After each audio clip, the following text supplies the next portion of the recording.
বুড়িগঙ্গা নদীতে সারিবদ্ধভাবে ভেসে আছে ৫টি ভাসমান হোটেল, যেখানে মাত্র ১২০ টাকায় রাত্রি যাপন করা যায়। তবে বেশি দিনের জন্য থাকলে আরো কম দামেও থাকা যায়।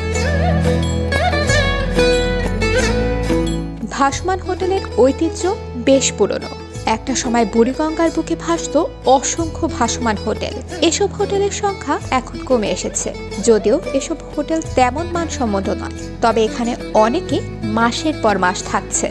আমি আজ ৭ বছর ধরে থাকি। যেমন উপরে একটা হোটেলে থাকতে গেলে মনে করেন সিঙ্গেল সিট না ৪০০ টাকা, ৪৫০ টাকা। পরিবেশে তেমন বেশি ভালো না, মেয়ে লোক, তারপরে বিভিন্ন ধরনের ডিস্টার্ব। কিন্তু এই মিনিটে মনে করেন শুধু আমরা ব্যাচেলার, ১২০ টাকার ভিতরে ভালো থাকা যায় ভাই, যেটা সত্যি কথা। মালিক ভালো, সব দিকে ভালো, পরিবেশ অনেক ভালো। আমরা এখানে ব্যাচেলার ভাবে থাকি।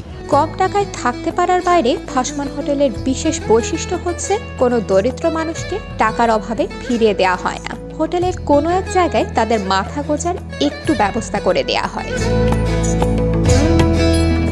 ভাসমান হোটেলের ম্যানেজার জানান, এখানে মোট ৫টি ভাসমান হোটেল আছে।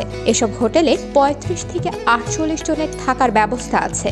১২০ টাকা দিয়ে একদিন থাকা যায়।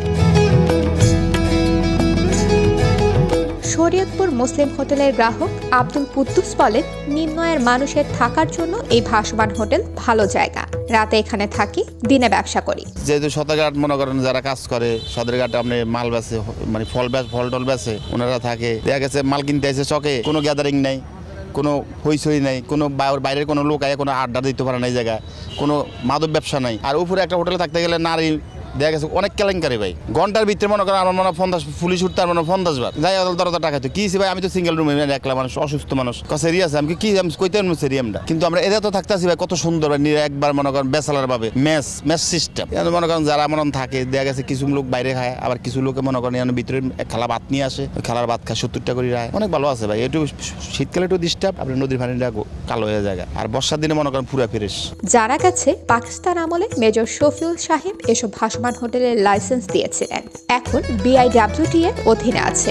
সাধারণত খাটে শ্রমিক, হকার ও ক্ষুদ্র ফল ব্যবসায়ীরাই এখানে থাকেন। ১২০ টাকা ভাড়া প্রতিদিন। কম্বল পাচ্ছি, ২টা বালিশ পাচ্ছি, তোষক পাচ্ছি, লাইট, ফ্যান, এগুলি। খাওয়া দাওয়া সব বাহিরে। মনে করেন যে থাকায় খুব সীমিত। আগেতে যে ছিলাম এতে মনে করেন ২৫০-৩০০ টাকা ভাড়া দিতাম, এতে কুলায় না। তারপরে এখানে আসলাম। এখানে আমাদের জন্য এখন খুব সেফ। আমি বিল্ডিংয়ে কাজ করতাম, রাজমিস্ত্রি, রড মিস্ত্রিটা না, এটার মধ্যে খাওয়ান দেয় না। বাহিরে যার যেটা অভিরুচি, আপনি মনে করেন এখানে বিরিয়ানি খাইতে পারেন, ৩০ টাকার মধ্যে খানা খাওয়া যায়, ডাইল, ভাত, ভর্তা। এটা নিম্ন আয়ের ব্যবসায়ী যাদের পরিবার থাকে গ্রামে, তাদের কাছে বেশ জনপ্রিয় এসব হোটেল। এত অল্প টাকায় ঢাকা শহরে থাকার জন্য আর ব্যতিক্রম কিছু নেই।